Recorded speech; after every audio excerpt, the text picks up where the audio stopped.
Question. Sure.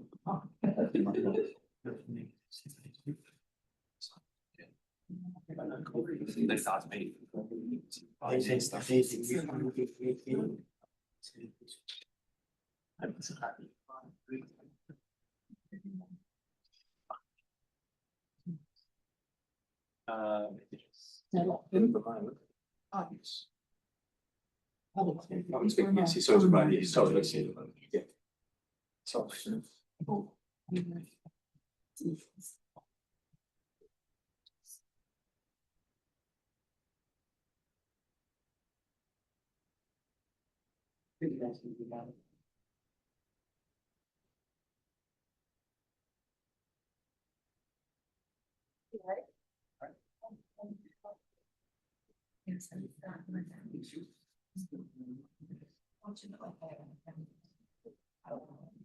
Oh, that was a weird.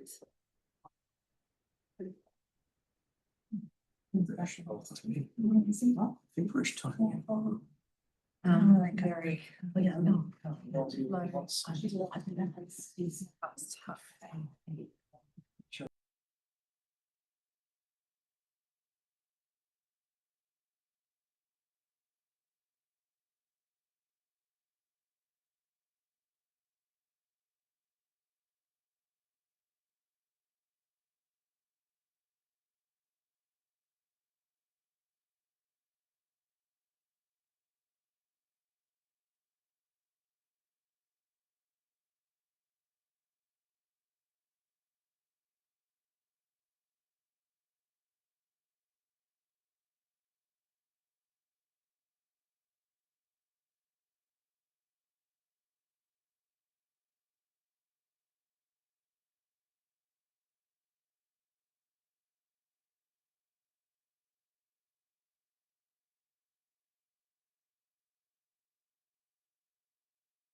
Recording in progress. Good evening and welcome to this public forum. A special welcome to councillors and members of the public in person or joining us online. Before we begin, on behalf of all those present and those watching on the webcast, I acknowledge the traditional owners of these lands, the Gamaragal people of the Eora Nation, and pay my respects to their ancestors and spirits past and present. This public forum is being recorded and made publicly available on Council's website.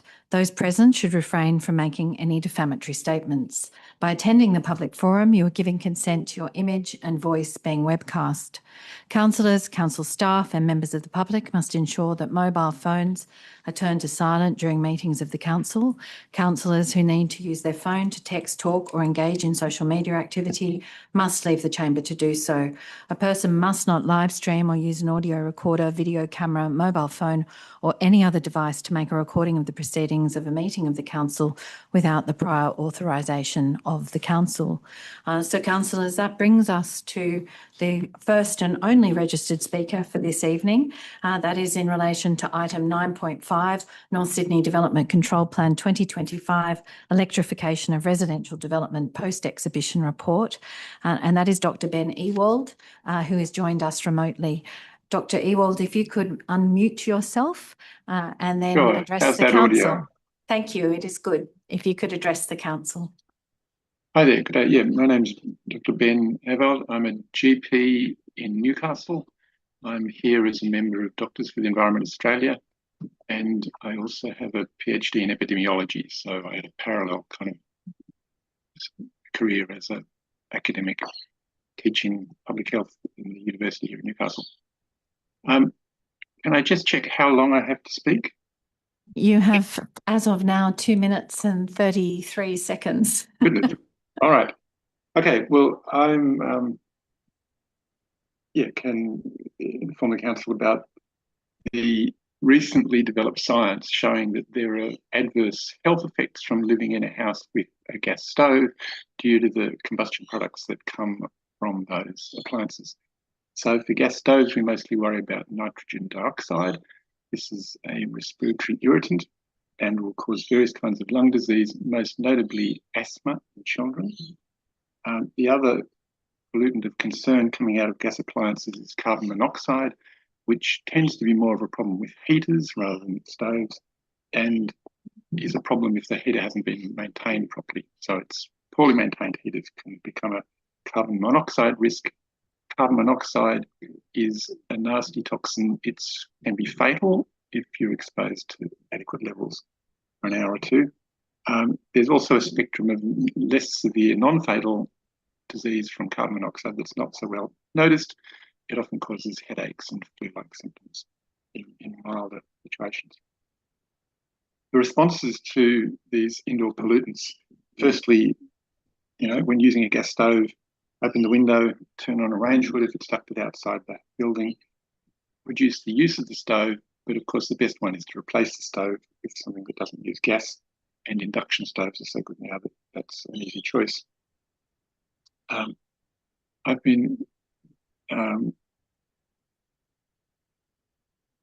So one of the propositions that's often we hear about is that renewable gas will provide gas cooking without a climate impact. But this, in fact, doesn't address the health concerns. Whether you're burning biomethane or hydrogen, which could be produced in a carbon-free manner, those flames still make nitrogen dioxide as they're burned. And so a switch to those sources of gas doesn't resolve this health problem, which is most significant for children. The increased risk is about 43% above the risk for children not exposed. And people from the University in Queensland have worked out that this in Australia accounts for about 12% of all childhood asthma. So it's a very common problem that we see in general practice. And there is a good planning measure that can be done about it. Dr. Ewald, that's your 3 minutes. If you could just sum up before I ask them if there are any questions for you. Yeah, so look, I think there are clear reasons why there'll be health benefits from stopping the installation of gas appliances in new residences, and there should be policies to encourage people getting rid of them where they do exist already, although that's going to be a big job, obviously, and take a lot of time. There are also financial benefits of not paying 2 energy bills, and of course the environment benefits of not burning fossil fuel indoors. So I'm happy to take questions and leave it there. Yeah. Councillors, is there any questions of the speaker? Councillor Santa. Thank you. Just one question, Doctor. I was just wondering, is there any change to the health effects if the gas is vented. If the gas is vented, what do you mean by that? The gas exhaust is vented out of the From a heater or from a stove? from anything. Yeah. Okay. Well, obviously, getting rid of the combustion products is great if you can get them out of the indoor air. So if you've got a range hood, the range hood can pick up some of that from above the stove and get rid of it. Some range hoods they suck in over the stove and they blow back into the kitchen. So those ones do nothing useful. If the range hood is constructed in a way that it blows to outside of the house, then that is getting rid of some of the combustion products. But when I've seen research testing out how effective they are, most range hoods are very slightly effective. They're catching less than half of the combustion products. The serious large hoods you see in a commercial restaurant kitchen, they do a better job, but they have much higher flow rates and they're much more noisy. So the things that are generally installed in residences do very little to protect you. But yeah, look, if you've got a gas stove and you want to protect yourself against it, always use the back burners and turn on the range hood every time you light the stove. Thank you. Are there any other questions of the speaker? No, thank you very much, Dr. Ewald, for your participation. And that brings us to the close of the public forum. Thank you. Wonderful. See you. Bye.